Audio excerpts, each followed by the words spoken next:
games just aren't that fun anymore, guys. Video games aren't fun anymore. So many iconic titles on the original Xbox. But what happened to games like that? Gaming just doesn't feel the same anymore. Are video games still fun? The time of making memories from playing video games seems to be over. There's nothing to play anymore. It's a topic I've seen floated around a lot on the internet in recent years, and even more so since the world shut down. In the last 9 or so years, it feels like in many ways, the quality of video games, and especially AAA titles, has declined.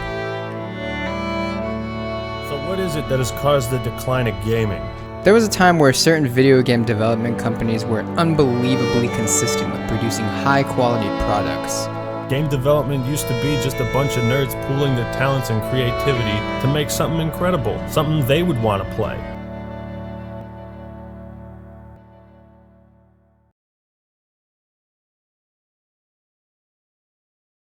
In this current generation of games, we are seeing upsell in every single AAA title. Does anyone remember a time where when you bought a game, you actually got the full thing that was on the disc? This shit right here, this needs to die. Downloadable content is simply a way to piecemeal out what should have been a single, complete experience. Companies seem to be interpreting microtransaction to mean free-for-all gouge fest. You hate them, I hate them, and developers hate them. But publishers love them. You want a nice shiny car in a game you've already paid $60 for.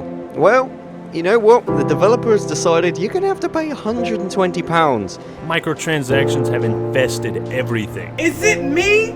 Or is this microtransaction shit ridiculous?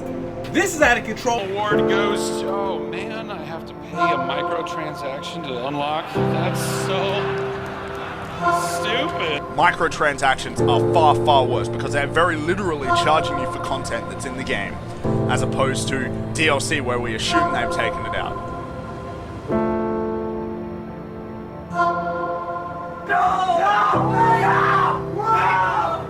Welcome to WatchMojo.com, and today we're counting down our list for the top 10 awful microtransactions in games.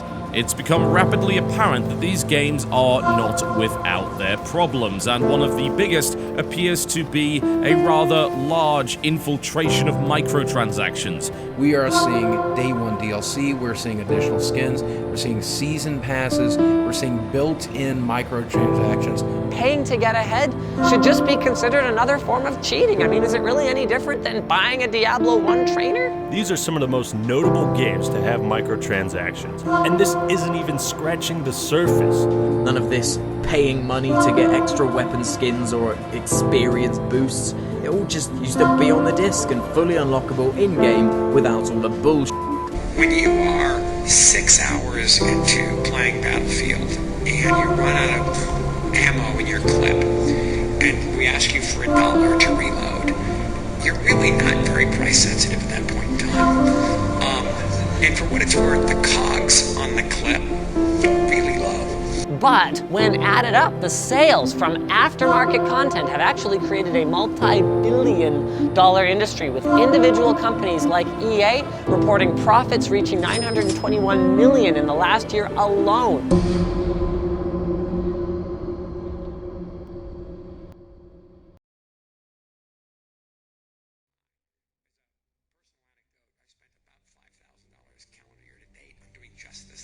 This type of thing on our products and others, I can readily attest to how well it works. But it's a great model, and I think it represents a substantially better future for the industry. We're about to open up every one of the Fortnite Winterfest presents, so you know which ones you should be opening first. Overwatch 1, a game that costed up to $60 for some people, was completely shut down, and its replacement is an early access, free-to-play game that desperately wants you to buy its new battle pass. To fully max everything on a single character, it'll cost around $100 grand. Bungie drew some backlash because of their plans to remove old planets and raids. There were others who argue, well, this is still content that I paid for that I'd like to have access to in case I do feel like revisiting it. Battlefield 1 and 4 offering literal shortcuts through the progression system. They love selling microtransactions in single-player games, which really doesn't make an awful lot of sense whatsoever. Welcome to the next generation of open-world adventure. the undisputed masters of reselling the same product in as many forms possible. Because they recently published their roadmap for Halo Infinite, and it's laughable. Like, is Blizzard genuinely convinced little Timmy's out there going, "Whoa, Reaper eating a cookie is epic, I can't believe how good it is, wow, I'm so happy for spending $10 on this battle pass"? So you've essentially bought a full-price game that has its own battle pass. What? Sure, you can still unlock some things by being good and playing a lot, like gold guns, but if I already paid for the game, there shouldn't be a battle pass. Simple as that. Do you, as a player, want to have sections of the video game you bought sealed into randomized crates that are paid for with real money? Hell no. Eliminated most, if any, way to earn anything for free. The game industry is becoming more and more controlled by some board of directors who don't see this hobby as you or I do. They aren't thinking, how can we make the best game possible? How can we make our fans happy? They're thinking, how can we make the most money with the least amount of effort? Have come up with tons of extra cosmetics that we'll just call placeholder cosmetics to pad their battle passes with the illusion that it's full of value. Is this good for the player?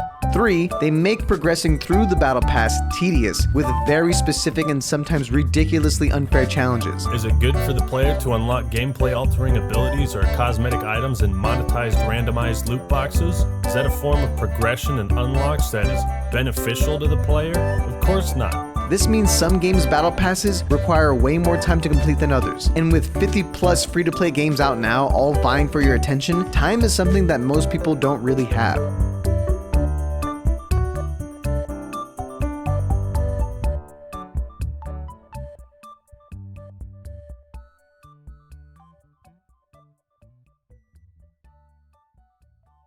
So what is it that has caused the decline of gaming? Insatiable greed.